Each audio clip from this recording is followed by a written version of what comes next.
Let me tell you something what nobody tells about overthinking. Actually, you can do a lot of things like you can watch for triggers, you can be doing meditation, mindfulness, but you will not be able to stop overthinking unless and until you know why you overthink in the first place. Actually, overthinking, it starts with normal thinking. That is, in a given situation, like you have a problem, then you will have to definitely find a solution to it, right? So this is what is called as normal thinking. Now, let me give you an example. Actually, you're planning for a family get-together.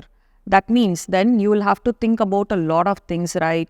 From what to cook and what kind of arrangements that you will have to do in the house and what kind of decorations that you will have to add to the house, right? So all these kind of thinking is very normal because you're doing it just to make sure you're going to give the person, whoever is coming home, a beautiful experience. So that is why you're thinking. But what if you are not able to take a decision and you just keep thinking?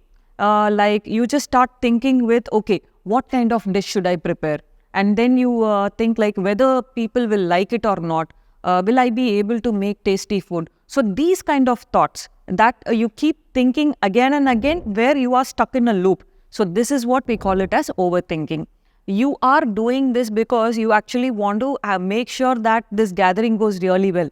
And you just want all your family members to go out with a smiling and happy face. That's the reason you're doing it. And also there is like, you don't want to disappoint them basically. There is a fear of disappointment. So every overthinking, it starts with a fear. Like fear of judgment, fear of disappointing people, fear of rejection and fear of doing a mistake. So all these kind of fear that because of this only we start overthinking about a situation. We just want to make sure it doesn't go wrong. In a way, your brain is actually preparing you for all possible outcomes. But you are stuck in this negative cycle of overthinking. There is one small crux here, that is the focus.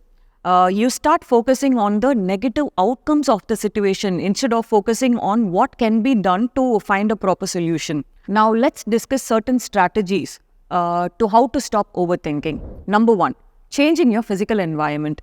That is like if you are lying in your bed and you're thinking too much, then you just have to get out of your bed, go for a walk so that you change your physical environment. Number two, if you're not able to change your physical environment, then you can change your internal environment. That is like you will have to divert your thought. Like if you're thinking something, think about something else, or you can listen to a music so that you can divert your thoughts there. Number three, take a pen and paper. You just put down your thoughts. Actually, when you put down your thoughts in paper, it will slow down your thought. It means that you'll be able to find solution faster and you'll be able to move on. Number four is postponing your thought. That is like you can set a time. I mean, like if you're thinking too much, then you can tell yourself, okay, right now I'm going to put a barrier here and I will start only thinking between 3:30 and 4 in the evening. By postponing your thought also, you can stop overthinking.